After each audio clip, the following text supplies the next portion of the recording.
असतो मा सद्गमया तमसो मा ज्योतिर्गमया मृत्योर्मा अमृतंगमया। ॐ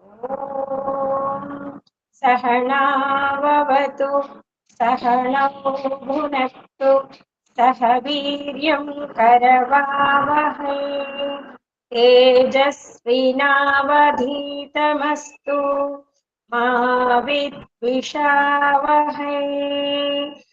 ॐ शान्ति शान्ति शान्तिः। नमस्ते माताजी అందరికీ అందరికీ నమస్తే. సాంఖ్య దర్శనకారుడు జీవాత్మకు సృష్టి రచన చేసే సామర్థ్యం లేదు, అటులనే కర్మఫలాలను ప్రసాదించే సామర్థ్యం కూడా జీవాత్మకు ఉండదు. అటులనే జీవాత్మ అవిద్య అంటే ప్రకృతి యొక్క సుఖాలను అనుభవించడానికి అందులో పడిపోతుంది. ఎప్పుడైతే అందులో పడిపోయిన తర్వాత గురువు ముఖంగా కానీ లేదా కొన్ని పరిస్థితులను ఎదుర్కొన్నప్పుడు జిజ్ఞాసత్వము పెరిగి జ్ఞానం వికసింపబడినప్పుడు జీవాత్మ మళ్ళీ విద్య అంటే యథార్థ స్వరూపమైన ఆనందాన్ని కోరుతుంది. అయితే జీవాత్మకు పరమాత్మని తెలుసుకోవాలన్నా, ప్రకృతి యొక్క పూర్ణ జ్ఞానము తెలియాలన్నా జీవాత్మకు శరీరం అవసరం ఉంటుంది. ఆ శరీరము ద్వారానే జీవుడు జ్ఞాని అవుతాడు. జ్ఞాని అయి ఆ శరీరాన్ని త్యజించగలిగే సమర్థుడవుతాడు అని మనం తెలుసుకునే ప్రయత్నం చేశాం. అయితే ఈరోజు ఒక సూత్రములో ఏం అడుగుతున్నాడు అంటే, ఇప్పుడు అంతఃకరణ ధర్మత్వం ధర్మాదీనాం, ఏదైతే ధర్మం ఉందో, స్వభావం ఉందో, గుణం ఉందో,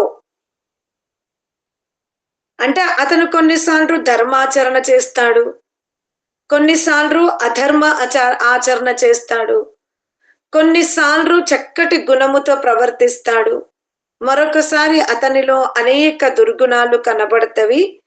ఇవి అంతఃకరణానికి సంబంధించినవా లేదా పురుషునికి సంబంధించినవా అని అడుగుతున్నాడు.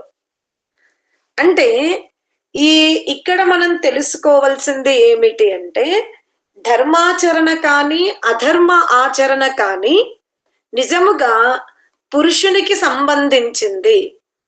కానీ సాధనాలు ఏవి అంటే మనం అంతఃకరణాలు అనొచ్చు, స్థూల దేహము అనొచ్చు. పురుషుడు ఎప్పుడైతే సత్పురుషుల సాన్నిధ్యములో ఉంటాడో, అది గ్రంథ పఠనము కానివ్వండి, ధ్యానము కానివ్వండి, తల్లిదండ్రులు కానివ్వండి, మంచి మిత్రులు కానివ్వండి, ఎవరైనా సరే సత్పురుషుల సంపర్కములో ఉన్నప్పుడు అతను ఆ బుద్ధి ద్వారా ధర్మాచరణ చేస్తాడు. అదే సత్పురుషుల సంపర్కములో కాకుండా భోగ ప్రవృత్తి వారి ఉన్న మధ్యలో ఉంటే అతను అధర్మ ఆచరణ చేస్తాడు. కానీ చేసేది మాత్రం ఆత్మనే, చేయడానికి ఉపయోగించుకుంటుంది సాధనాలు ప్రకృతి. ఇందులో వాసనలు కూడా ఉంటవి. నేను మీకు గత అధ్యాయంలో కూడా చెప్పాను. బాల్య దశలో ఒక పిల్లవాడు చాలా ధార్మికుడుగా ఉంటాడు, కానీ యవ్వనంలోకి వచ్చినప్పుడు ఊహించని దుష్కర్మలు చేస్తాడు. ఒక పిల్లవాడు బాల్య దశలో సామాన్య జీవనము గడుపుతాడు, యవ్వనములో ఊహించని పుణ్యకార్యములు చేస్తాడు. అంటే మాతాపితరుల యొక్క సంపర్కములో ఉన్నప్పుడు మాతాపితరుల యొక్క ప్రభావము అతని మీద పడుతుంది. అంటే జీవాత్మ మీద, అంటే మనందరి మీద మనకు స్వయంగా కొన్ని సంస్కారాలు ఉంటవి. అటులనే మిత్రుల ప్రభావము, వాతావరణ ప్రభావము, సంపర్కం వల్ల ఈ సంస్కారాలలో, ఆలోచనలో హెచ్చు తగ్గులు కనబడుతూ ఉంటవి. కానీ ఇది అందరికీ వర్తిస్తుందా అంటే సిద్ధ పురుషులకు వర్తించదు. ఇది సామాన్యులకు మాత్రమే వర్తిస్తుంది. ఎవరైతే నియమిత యోగాభ్యాసము చేసి అంతఃకరణాలను శుద్ధి చేసుకున్నారో వాళ్ళు అంత తొందరగా ప్రభావితులు కారు. కానీ కేవలము శబ్ద జ్ఞానము ద్వారా తెలుసుకోవడము వలన ఇంకా సాధన పరిపక్వము కాలేదు, అంతర్గత వాసనలు శిథిలము అవ్వలేదు. వారు మాత్రము ఆధ్యాత్మిక మార్గములో విజయము సాధించాలి అంటే కొంత జాగ్రత్త వహించవలసిందే అంటాడు. అని గుణాదీనాంచ నాత్యంత బాధ అంటాడు. అంటే సత్వగుణ ప్రధానమున్నప్పుడు చక్కటి ధర్మకార్యములు చేయుట, రజోగుణ ప్రధానముగా ఉన్నప్పుడు ఒక శాసత్వ వ్యవహారము చేయుట, తమో గుణం ప్రధానముగా ఉన్నప్పుడు సోమరిగా ఉండుట మనం లోకములో చూస్తాం. కానీ ఈ సత్వాన్ని, రజస్సుని, తమస్సుని జీవుడు జయించుకోగలగాలి. అంటే జీవుడు సత్వము కాదు, జీవుడు రజస్సు కాదు, జీవుడు తమస్సు కూడా కాదు. అది మీరు తెలుసుకోవాలి. సత్వ రజస్ తమస్సు ద్వారా జీవుడు ఆక్రమింపబడుతున్నాడు తప్ప ప్రభావితుడవుతున్నాడు.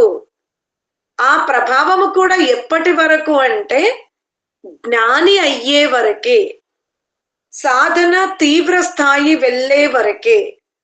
ప్రారంభములోనే ఈ విధమైన జీవన విధానం ఉంటుంది. ఉదాహరణకి ఇప్పుడు మనము ఒక ఇనుప ముక్కను తీసుకెళ్లి అగ్ని చేత సంయోగింపజేస్తాం. అగ్ని చేత సంయోగింపబడినటువంటి వస్తువు ఈ ఇనుము, ఇందులో కూడా అగ్ని ప్రవేశిస్తుంది. ఒకవేళ అగ్నిని ఇనుము నుండి వేరు చేసాం అనుకోండి, అప్పుడు ఇనుము ఇనుములాగానే ఉంటుంది, అగ్ని అగ్నిలాగానే ఉంటుంది. అటులనే జీవుడు కూడా ప్రకృతి చేత ఆవరింపబడితే జీవాత్మ వ్యవహారములో ప్రకృతి యొక్క గుణాలు కనబడతవి. జీవుడు తనని తాను పరమాత్ముని చేత ఆవరింపజేసుకుంటే అతనిలో పరమాత్ముని యొక్క గుణకర్మ స్వభావాలు కనబడతాయి. ప్రకృతి చేత ఆవరింపబడుతున్నాడు అంటే సత్వరజస్ తమస్సు ఉన్నట్టు, పరమాత్ముని చేత ఆవరింపబడి ఉన్నాడు అంటే కరుణ, దయ, శాంతం, ప్రేమ, ఆలోచించి మాట్లాడడం, ఏ ప్రాణికి కూడా అపకారము చెయ్యకపోవడం, ఈ విధమైన లక్షణాలు జీవ అంటే మనుగడలో కనబడుతూ ఉంటవి. అందుకనే మరి ఇది అందరికీ, సర్వులకు ప్రకృతి సంపర్కం వల్ల ఇలా ఉన్నాము, పరమాత్మని సంపర్కం వల్ల ఇలా ఉన్నాము అనేది ప్రతి ఒక్కరికి ప్రత్యక్షమా అంటే కాదు. అనుమానము ద్వారా తెలుసుకుంటాం మనం.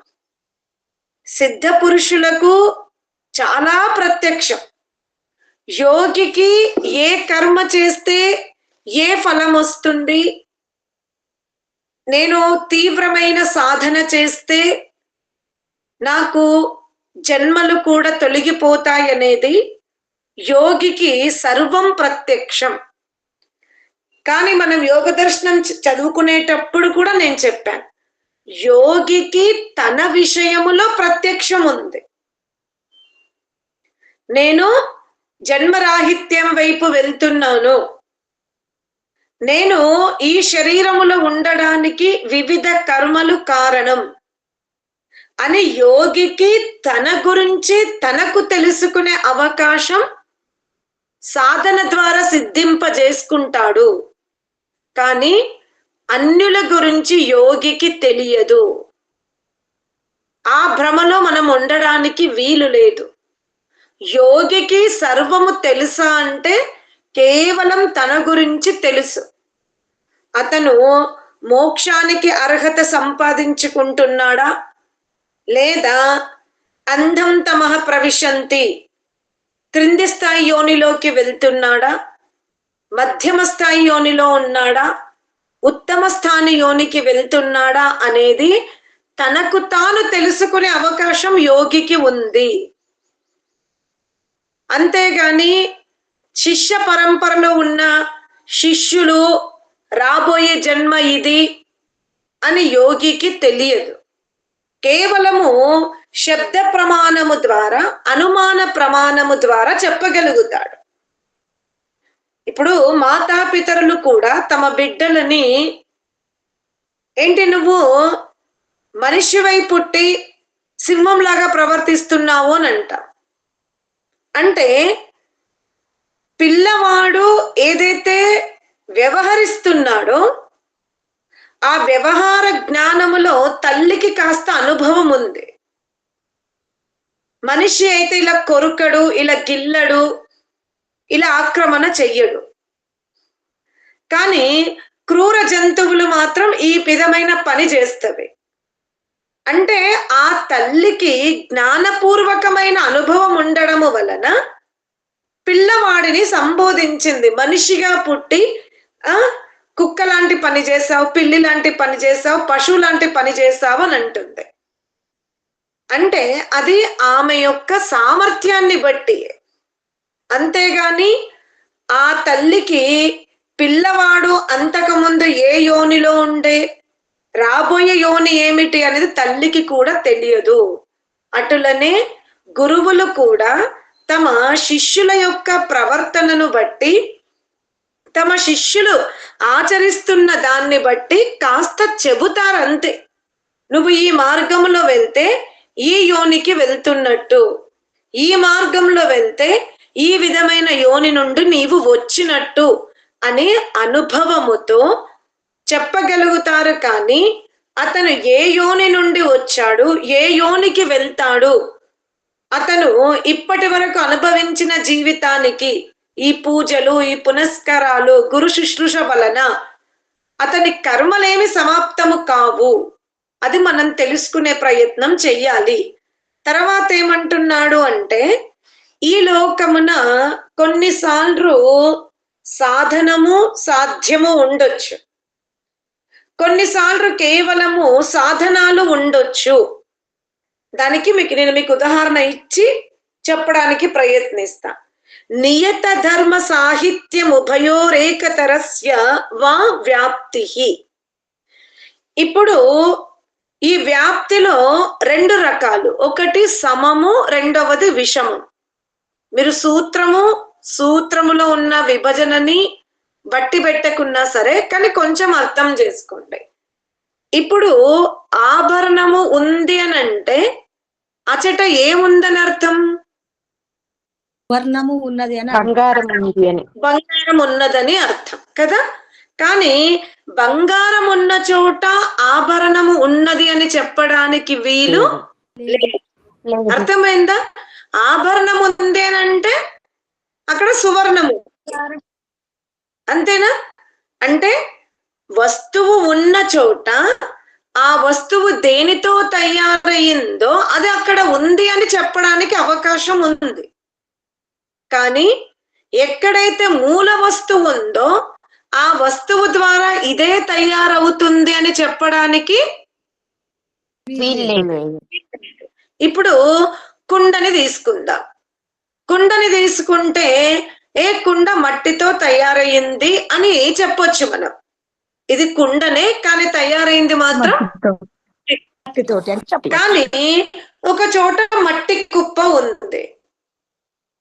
ఇప్పుడు మట్టితో కుండనే తయారవుతుంది అని మీరు వాదించగలుగుతారా?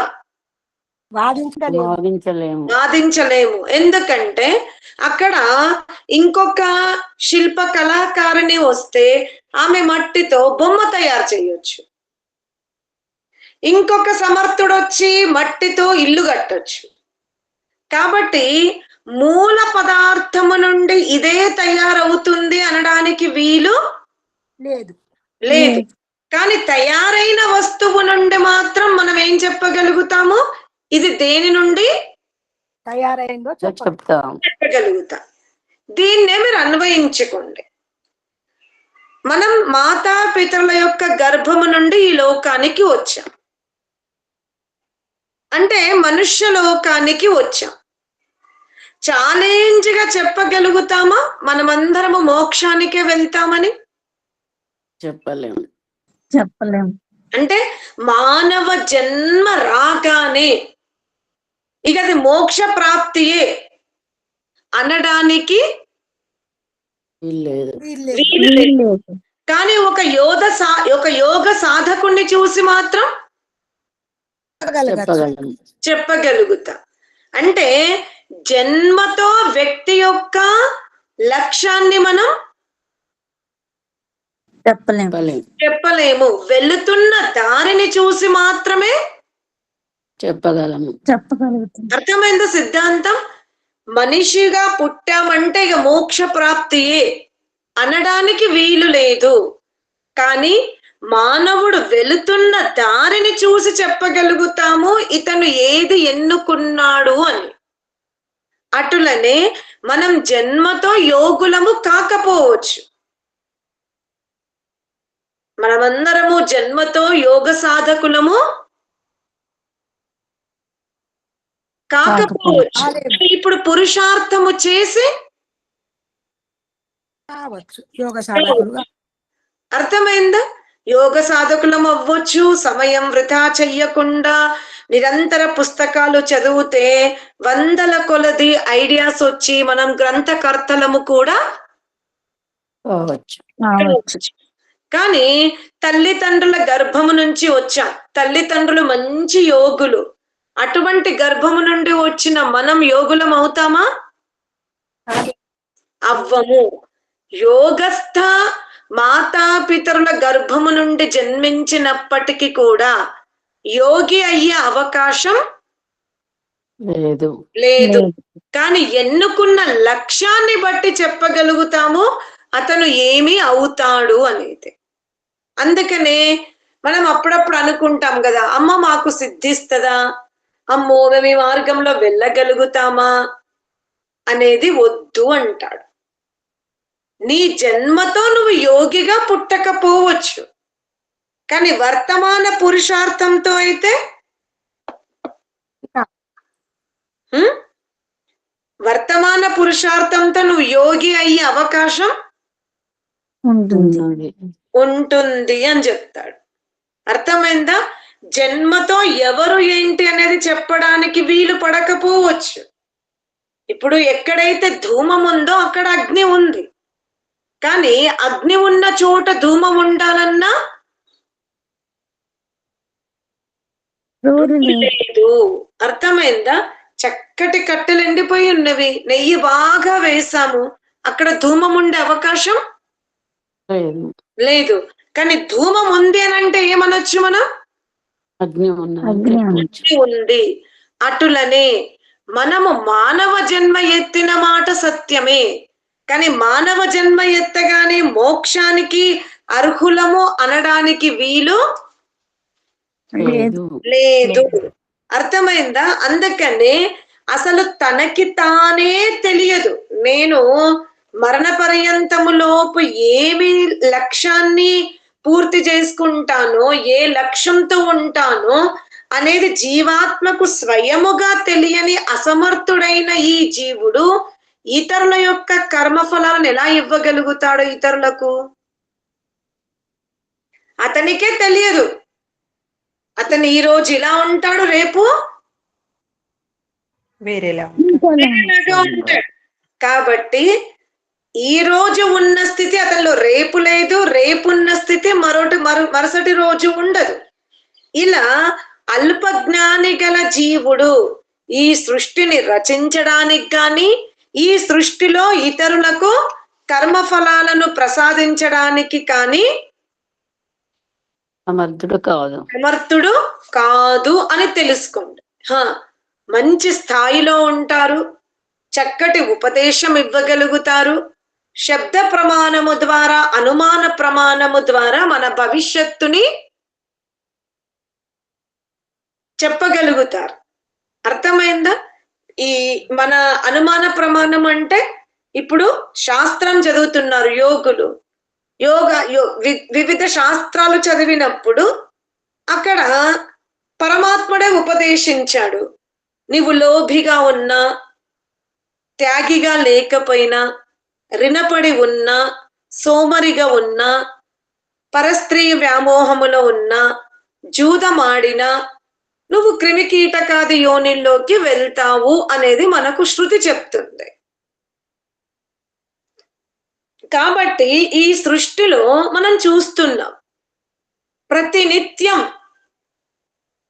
మనము తీర్థయాత్రలకు వెళ్ళినప్పుడు, దేశ విదేశాలకు వెళ్ళినప్పుడు, పుట్టినింటి నుండి మెట్టినింటికి వచ్చినప్పుడు, లేదా నూతన ఇల్లు కట్టుకొని మనము అక్కడి నుండి ఇంకో చోటకు వెళ్ళినప్పుడు మనకు అగుపడుతుంది ఏమిటి? కొంతమంది సుఖముగా ఉన్నారు, ఇంకొంతమంది ఎక్కువ సుఖము అనుభవించిన వాళ్ళు ఉన్నారు, ఇంకొంతమంది అందరి స్థాయిలో ఉన్నారు, ఇంకా కొందరు మనకంటే కూడా దుఃఖమును అనుభవించిన వాళ్ళు ఉన్నారు. ఎవరైనా చెప్పగలుగుతారా నేను జీవితములో సుఖమే సుఖము చూశాను అని మీ గురించి మీరు పరిచయం ఇయ్యగలుగుతారా? చెప్పలేము. అటులనే వాళ్ళు ఎంత సుఖపడిండ్రంటే వాళ్లకు సరి సమాన సుఖము అనుభవించిన వాళ్ళని కూడా నేను చూడనేమో అని మీరు అనగలుగుతారా? అర్థమైందా? ఇవన్నీ కూడా చాలా వ్యత్యాసముతో ఉన్నవి. ఒకరికి మించి ఒకరు సుఖపడుతున్నారు. అలాగే మీరు మీ బంధువుల యొక్క పలకరింపు కోసము మీరు పట్టణంలో ఒక పెద్ద చికిత్సాలయానికి వెళ్ళండి. అప్పటి వరకు మన బంధువు దుఃఖమే మనకి గుండె బరువుగా అనిపిస్తుంది. మీరు మీ బంధువుకు ఏ దుఃఖమైతే ఆక్రమించి ఉందో అదే విభాగానికి వెళ్తే అక్కడికి వెళ్ళాక ఏమనిపిస్తుంది? అసలు మనోడికే తక్కువ ఉంది, ఇది ఇంకా ఇతరులకైతే చాలా ఎక్కువ ఉంది. అమ్మో వీడికి 60 ఏళ్ళకి వచ్చింది, వాళ్ళకైతే ఒక 30 ఏళ్ళకేనంట, అగో వాళ్ళకైతే పుట్టుకతోనే ఆ వ్యాధితో పుట్టాడంట. అంటే లోకమున వివిధ సుఖ దుఃఖాలు అనుమానము ద్వారా, శబ్ద ప్రమాణము ద్వారా అందరికీ సాక్షీభూతమే.